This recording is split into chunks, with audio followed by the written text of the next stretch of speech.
y este de emancipación es el marxismo, es una condición de del pensamiento posmoderno. Bueno, pues se encaramaron ahí. ¿Por qué? Porque ya ellos estaban diciendo a la Marx que como que, bueno, fíjate, no nos cuadra mucho. Recuerden que hay un Althusser, hay un Gramsci, hay un Lukács, y una escuela de Frankfurt que ya estaba abandonando las posiciones esas que pudieran ser más economicistas, ¿no? De darle primacía a lo económico. Y en sentido general a las relaciones sociales, como Marx habla. Ellos le fueron dando la vuelta. Y entonces aquí, gracias, como pongo ahí, a su falta de compromiso con los metarrelatos de emancipación, ya que ya el marxismo, esa base dura del marxismo a ellos no le satisfacía, al marcado relativismo del anarquismo, el anarquismo es relativista por excelencia, y al marxismo cultural, que se deriva para ese fenómeno que se deriva a partir de la escuela de Frankfurt y que entra tan suave y plácidamente a los Estados Unidos, a tal punto que yo creo que ya los americanos no pueden vivir sin eso. No pueden, si se lo quitan, yo creo que se sienten raros, porque no lo reconocen. Pero es que no lo reconocen, pero están llenos hasta el tuétano de marxismo cultural. Entonces, como resultado de todo esto, pues, florece lo que se llama hoy marxismo postmoderno. Vamos a pasar al otro punto.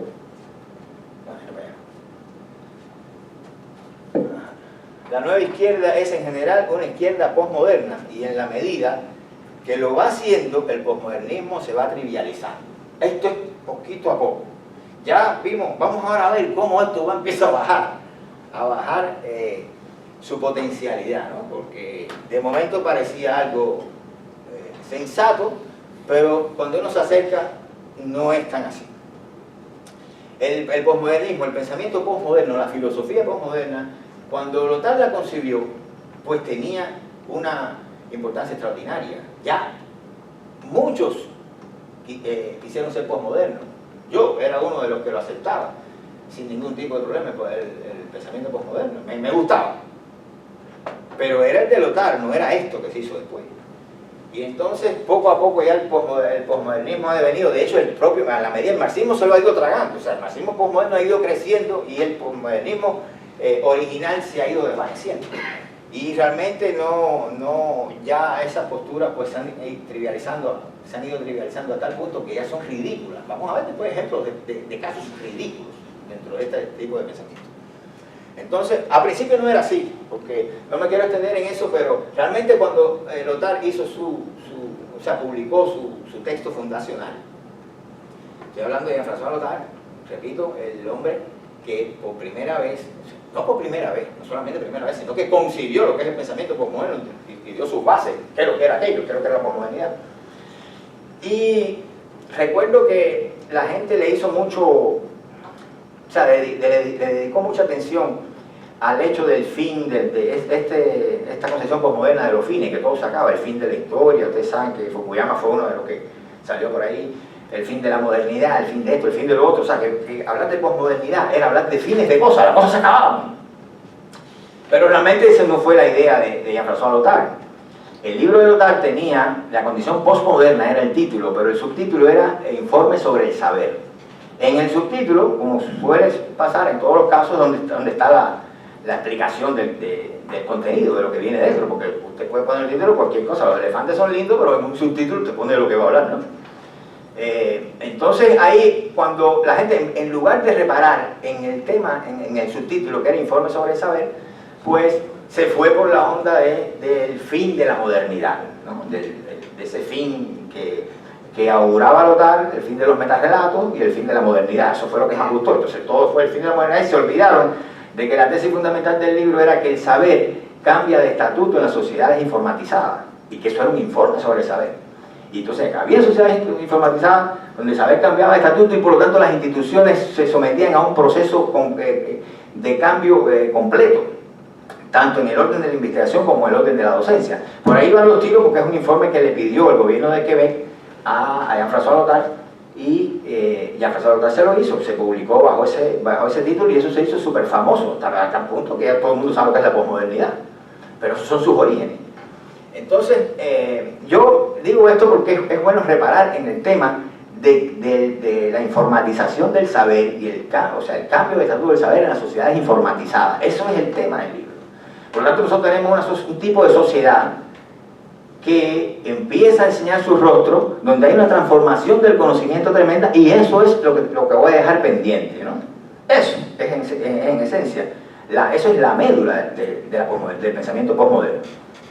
Entonces, pero todo eso se desvirtuó, ¿me entiendes? Se fue desvirtuando y justamente estas izquierdas son las culpables fundamentales de ese proceso de desvirtuación del pensamiento postmoderno. Entonces,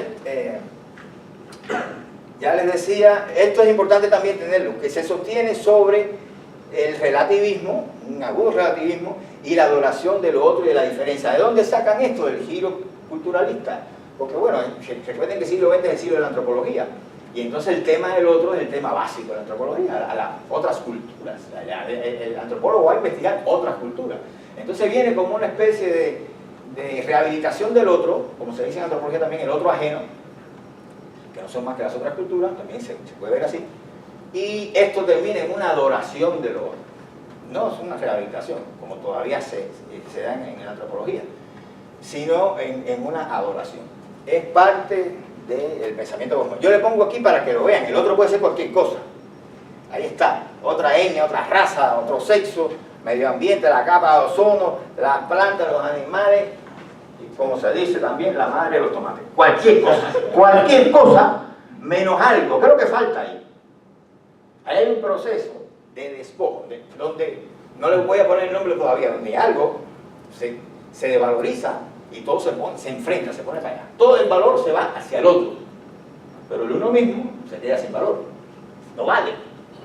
No vale. Usted busca la diferencia, vale la diferencia. Lo otro no vale. Deja de valer. Deja de valer. Y es una pregunta muy importante. ¿A dónde hemos llegado? ¿A dónde hemos llegado que buscamos la diferencia donde quiera que esté para atribuirle el valor a ella? Pero alguien, porque eso es como el dinero, se queda sin valor si tú se lo das a ella.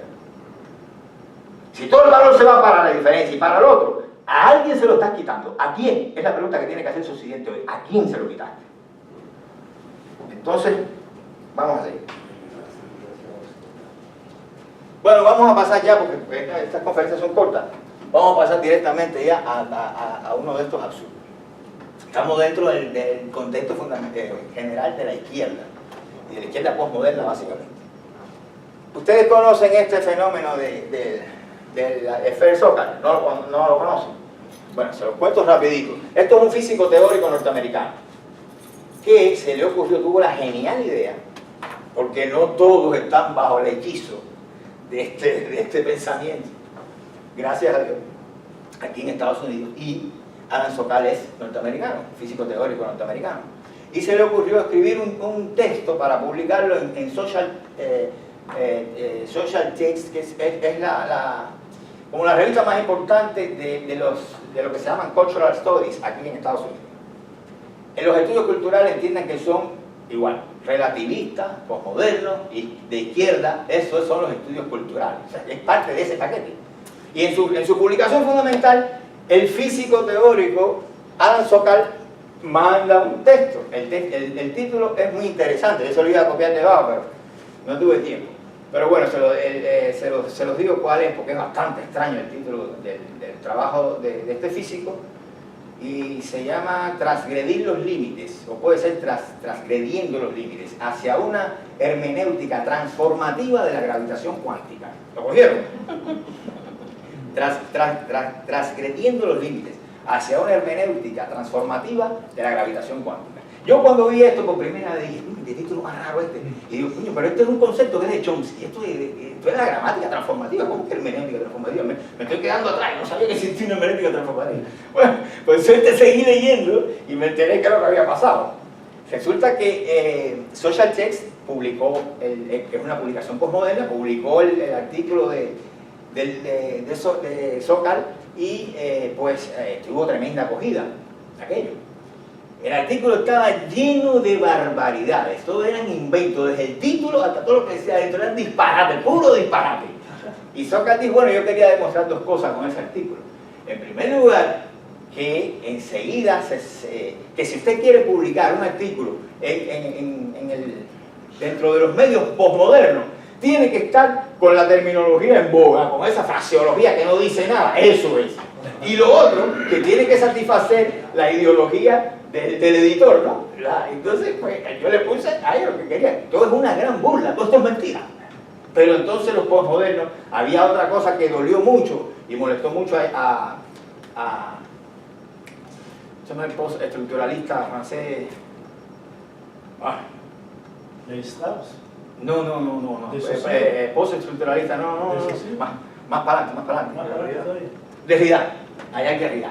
Le molestó mucho a Derrida porque es que ellos se ponen a hablar de ciencia y se ponen a manejar términos que los físicos, particularmente Sokal, se dan cuenta que no entienden. Y entonces, pues, ellos empezaron a cometer errores porque empezaron a citar cosas, barbaridades, disparates, y esta gente riéndose. Y entonces, Derrida se molestó mucho, ¿no? Entonces, le responde insultado a Sokal, y Sokal hace junto con Jacques Brimbon, que es un físico teórico de la Universidad de Lovaina, en Bélgica, hacen un libro, ya no un artículo, que se llama Imposturas intelectuales en español. Y entonces, bueno, ya es mucho más amplio todo el asunto. ¿Qué es lo que pasa? Que los posmodernos dicen que la ciencia no sirve para nada.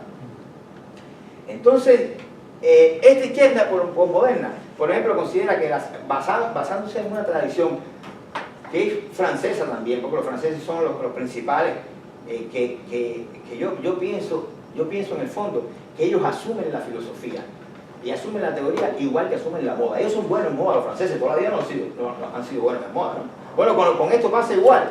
Los de ellos poner moda hablando y venderte términos raros que impacten y que estén de moda, ¿no? Poner una tendencia, pero a nivel de términos inventados. A él le gusta hablar, eso también es verdad. Cuando los filósofos analíticos norteamericanos le dicen eso a los franceses, es verdad también, no se puede ser ciego, ¿no? Esa parte también tienen razón los analíticos.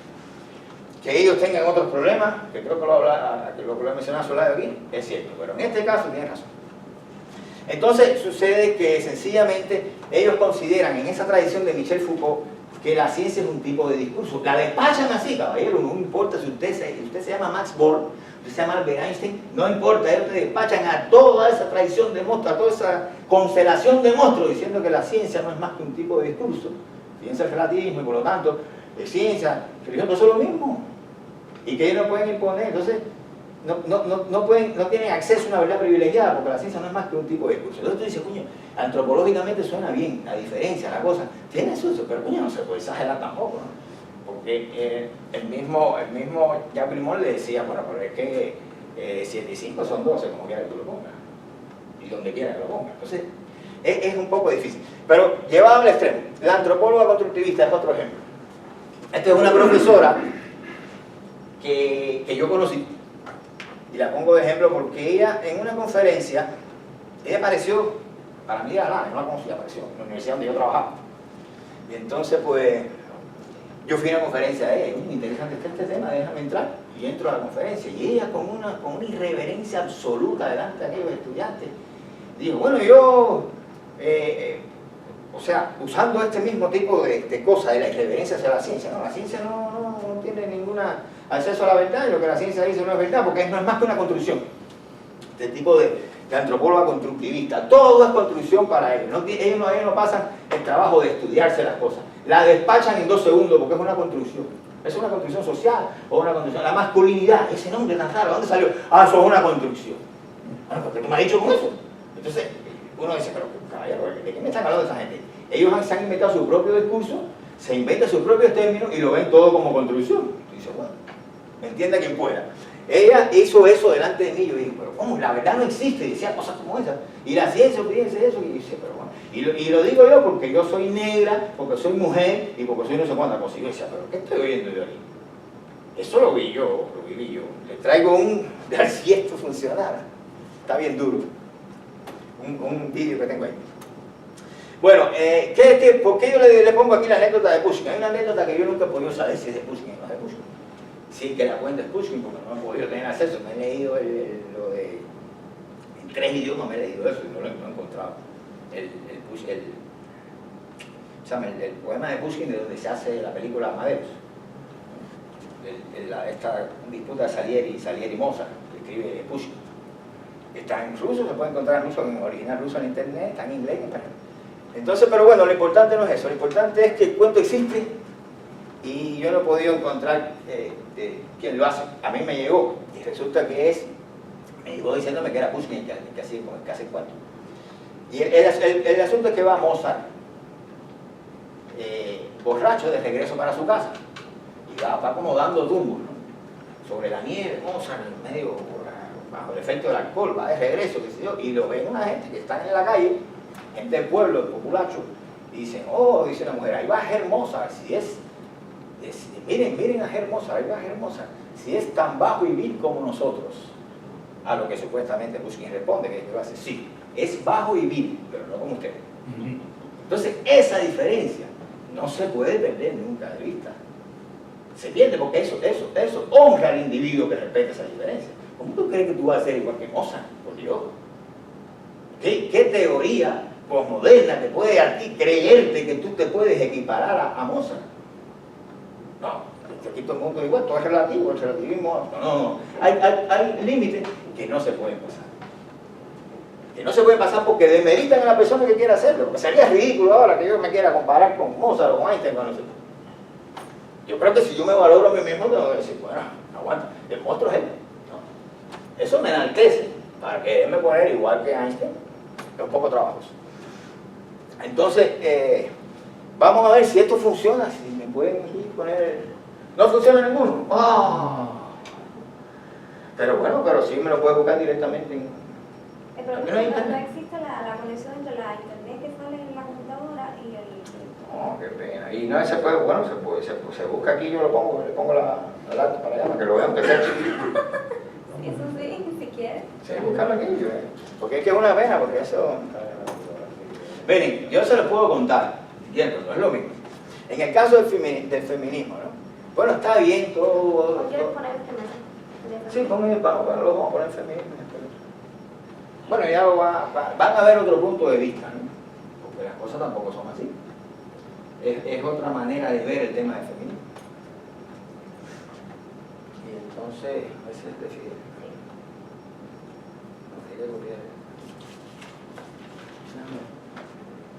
No, tú lo tienes, no, lo quitaste. Hello, my name is Lauren. A few years. Pero habría que... Yo no sé por qué eso no... ¿Qué hay algo que está mal? No se le hace cable. Tenemos problemas con la tecnología. ¿Habrá alguien aquí que sepa un poquito más de tecnología que Aquí está. Si cliqueas el link, no se puede ver ahí. Es que no se ve ahí en la pantalla. Bueno, ¿no? Lo sacaste. Sí, pero es que eso no sirve. Déjame abrir aquí. No, pero que ahora quitaste el... No, si yo voy a poner esto aquí para que... ¡Ah! Quítame esto. Claro que no. Déjame pongo aquí y ya está. Pero primero por lo de lo va a poner y después lo Ago, I uploaded this photo of myself holding a sign saying, I don't need feminism because I believe in equality, not entitlements and supremacy. To my surprise, the photo was shared all over the internet, from BuzzFeed and even on Time magazine. I got a lot of support for the photo, but I also got a lot of hate and criticism. Most of that criticism from feminists who claimed I did not know what the word feminism means, because feminism is actually a movement for equality. So today I wanted to speak to those feminists and explain why I'm still not a feminist and why third wave feminism is not, in fact, a movement for equality. I want to start by asking a question. If feminism is a movement for equality, why do we not see equal representation of both genders' issues? And why do we not see feminists complaining about benefits that women have over men in certain situations? I bet very few people watching this video right now know that around 100,000 to 140,000 males are raped annually in U.S. prisons. This is more males raped than females in the U.S. annually. Yet feminists remain silent on the issue. Almost half the domestic abuse victims in the U.S. and Canada are men. Yet there are no safe houses for them, no court advocacy programs, no subsidized counseling or legal care like women. Despite being half the victims, they are basically ignored. Men make up 80% of suicide victims, 92% of workplace deaths, 97% of combat deaths, and 77% of homicide victims. Men are objectified, men are raped, men are mistreated, men are held to ridiculously high societal standards, just like women. Yet feminists continue to place this blanket judgment over all men. that they are all privileged and all women that they are all oppressed. Yet, as a woman, I will almost always win custody of children in a divorce case. I will receive less than half the sentence a man does for the exact same crime, and actually have my rape and assault accusations taken seriously, and I won't be laughed at for not being manly enough. With one quick Google search, I can find a safe house in my area if I have been in an abusive relationship. As a woman, I am more likely to get a government or military job, despite qualifications, just to fill a quota due to affirmative action. And I'm also more likely to get into a university because of my gender. So, if feminism really were a movement for equality, you would see feminists rioting about the 140,000 men raped. You would see them questioning the fact that women get less than half the prison sentence a man does for the exact same crime. Yet, we do not see equal representation of men's and women's issues. Despite popular belief, feminism is not, in fact, a synonym for equality. I'm not trying to say that men have more issues than women. My point is that both genders have issues. And to argue that feminism is a movement for equality and doesn't just represent one gender's issues is quite frankly ridiculous. So this is why I'm not a feminist. I'm not a feminist because I believe that both genders should be treated equally and both their issues should be addressed. I'm not a feminist because I believe I should prove that I'm worthy of a job rather than having it given to me to fill a quota.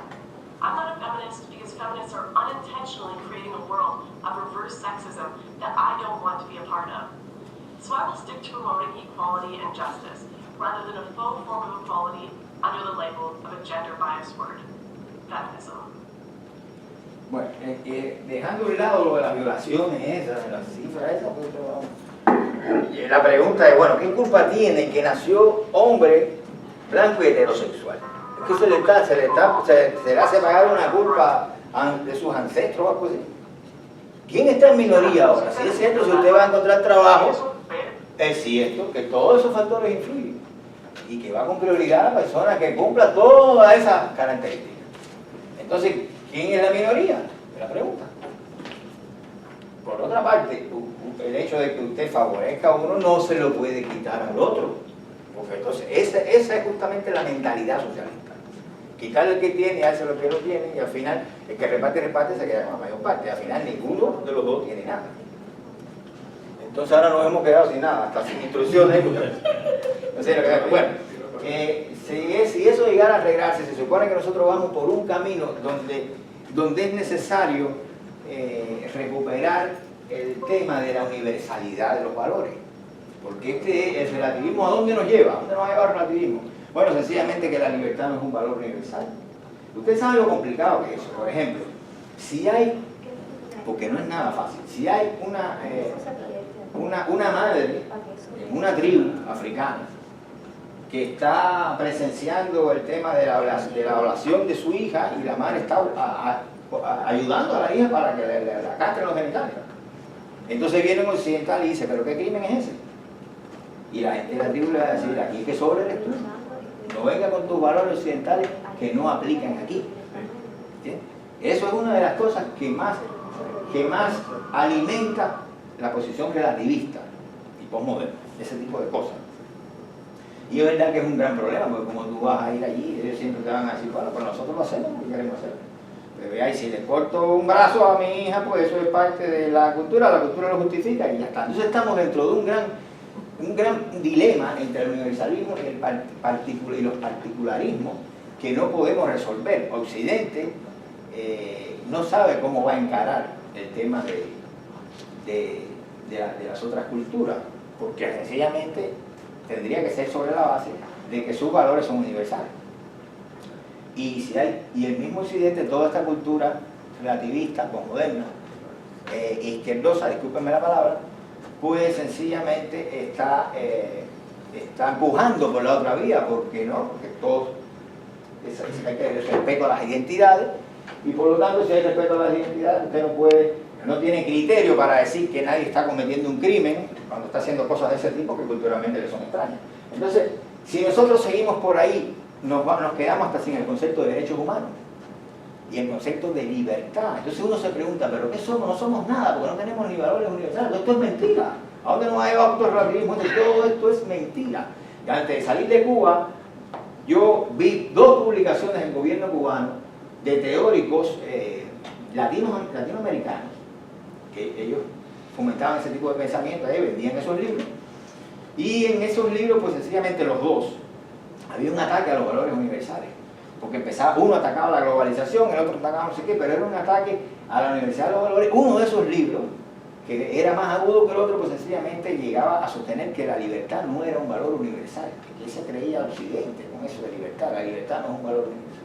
Eso lo dice Occidente, porque lo curioso de esto es que no lo inventa un africano, lo inventamos nosotros mismos. Ese tipo de cosas lo inventamos nosotros. Y muchas de esas cosas lo inventamos norteamericanos mismos, salen de aquí.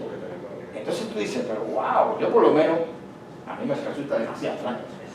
Entonces, contra el relativismo y la adoración de lo otro que nos está llevando a un abismo, poquito a poco, y esto es un paquete. En las universidades, ya que no se dan cuenta, distribuyen ese paquete todos los días. Lo que pasa es que yo no he querido ser detallista aquí, son miles de cosas que conforman eso, y que es parte de la educación en los Estados Unidos, en las universidades. Pero además, tipo totalitario, la exigen, porque me he dado cuenta que lo exigen. Y eso me asusta, Yo le decía a alguien que, creo que lo comenté contigo, el famoso critical thinking. Wow, ahora eso es pero venga, ¿cómo tú vas a imponer eso? Nadie se atreve a decirlo, pues yo lo digo. Porque si lo decía en Cuba, ¿cómo voy a venir a Estados Unidos a callarme la boca? No, hombre, no. ¿Quién me va a callar la boca? No, pues si en Cuba no me la callan, me la van a callar aquí. Y yo no entiendo cómo usted puede imponer así totalitariamente el tema de critical thinking en las universidades norteamericanas. Donde quiera que usted la tiene que no, que si critical thinking entra, si no, no entra. Y los estudiantes de critical thinking, mire compadre, si todo el mundo tiene critical thinking, nadie lo tiene. Entiendan lo que les cuento de Mozart. Eso es lo que hace la diferencia, eso es lo que hace grande a la gente. No el coro de grillos que cantan a la luna, según dice Antonio Machado. Y si todos esos grillos van a estar lo mismo con el critical thinking, pues todos son unos grillos. Y el critical thinking de crítica no tiene nada, y de thinking mucho menos. Entonces, esas cosas no se imponen. No se imponen. Ese no es el tipo de estudiante que queremos nosotros ni en las universidades cubanas. Y yo fui profesor muchos años de ahí. No queríamos ese tipo de gente. No, nosotros queríamos allá, con todo el totalitarismo que había, individuos que pensaran por sí mismos con cabeza propia. Fíjense qué curioso. Y cualquier tipo de práctica esa la hubiéramos rechazado en la Universidad de La Habana. Ningún maestro comete esa insensatez de ponerle a los alumnos ese tipo de cosas, como si fuera algo que le diera algún valor añadido. Es como pensamiento enlatado. Vas a empezar a producir latas de sardina, todas son igualitas. Esto no es igual, ¿no? Esto no es posible. No es posible. Entonces, ¿cómo tú vas a crear generaciones si ahora por arte de magia todos van a tener pensamiento crítico aquí? Mire, usted sabe lo que hay debajo del pensamiento crítico, que eso es parte del pensamiento de la izquierda, que usted lo que está llevando su izquierda a las universitarias, está llevando su marxismo disfrazado, y yo no hay mal en que usted lo haga. O sea, usted es marxista, dígalo en el aula. Divulgue su marxismo, pero no me lo ponga así, porque ya eso es casi un pensamiento totalitario. Y no está muy lejos de llegar a eso. No me lo ponga así no me lo dé. Deje que yo ponga el mío con el mismo derecho que usted pone el suyo. Y no me diga que para entrar aquí hay que ser negra, lesbiana. No me diga eso y ser mujer, no me diga eso. No es posible, porque ¿a dónde vamos? Excluyendo. Eso es exclusión, eso es exclusionismo, eso es falta de libertad. Todo eso junto. Y este país no se da cuenta de eso. Piensen. Que por mirar la paja en el ojo ajeno es muy fácil. Si Raúl Castro estuviera aquí, hubiera hablado igual que yo.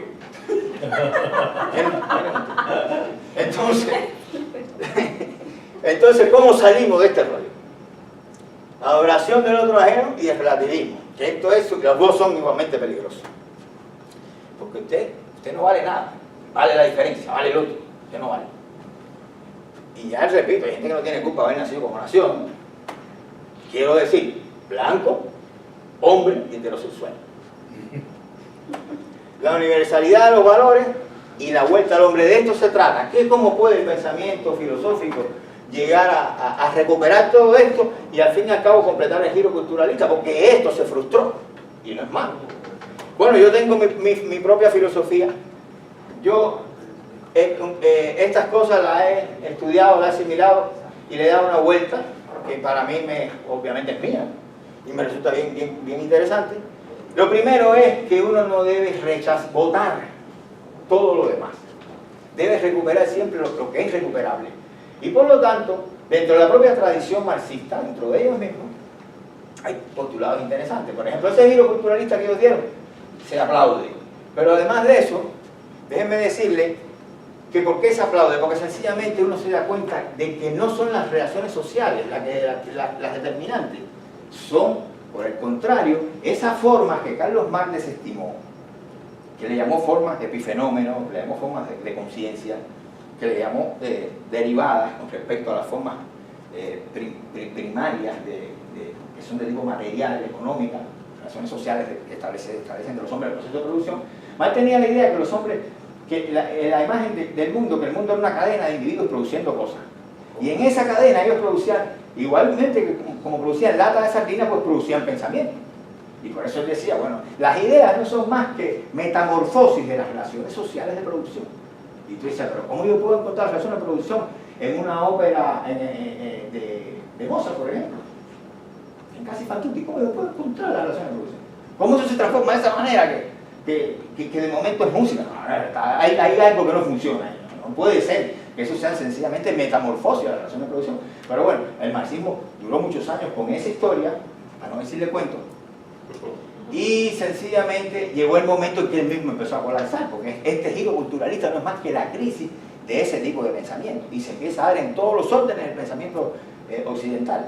Entonces, cuando se ven las cosas así dentro de la propia tradición marxista, empiezan a haber logros, los propios marxistas. Hay marxistas que son muy profundos y que tienen concepciones interesantes y no dejan de ser marxistas, aunque casi no se le ve el marxismo, pero bueno, pero son marxistas, por lo menos de extracción marxista, de origen marxista. Uno de ellos es Jürgen Habermas, pero puedo citar, por ejemplo, aquí en Estados Unidos, de Boston, el sociólogo de Boston, a Peter Berger. Berger es fabuloso, y Berger, que ese sí es constructivista de verdad, no como los relativistas de los estudios culturales. Ustedes me disculpan si les gustan los estudios culturales, pero yo no respeto, pero en fin. Peter Berger pues es constructivista, sociólogo constructivista. El constructivismo no es malo, déjenme decir, yo soy constructivista, no es malo, pero no tiene la epistemología. No es malo, yo creo que es lo mejor que hay. Lo que pasa es que esto está en manos de una serie de individuos que se han inventado tantas cosas, han creado todos estos movimientos que son más políticos que otra cosa y han desvirtuado todo. Esa es la parte mala que tiene. Pero no es malo el constructivismo. Peter Berger, por ejemplo, lo es. Es constructivista, tiene una visión bien interesante. ¿Por qué hablo de Peter Berger? Porque él hizo sobre todo es conocido por el libro La construcción social de la realidad, que ese libro lo hizo con Luhmann. Para no cansarlo, él estudió el fenómeno de la religión. Es un estudio espectacular de la religión. Y entonces la idea de Berger es que la religión es un universo simbólico. Y ese concepto de universo simbólico, que es importante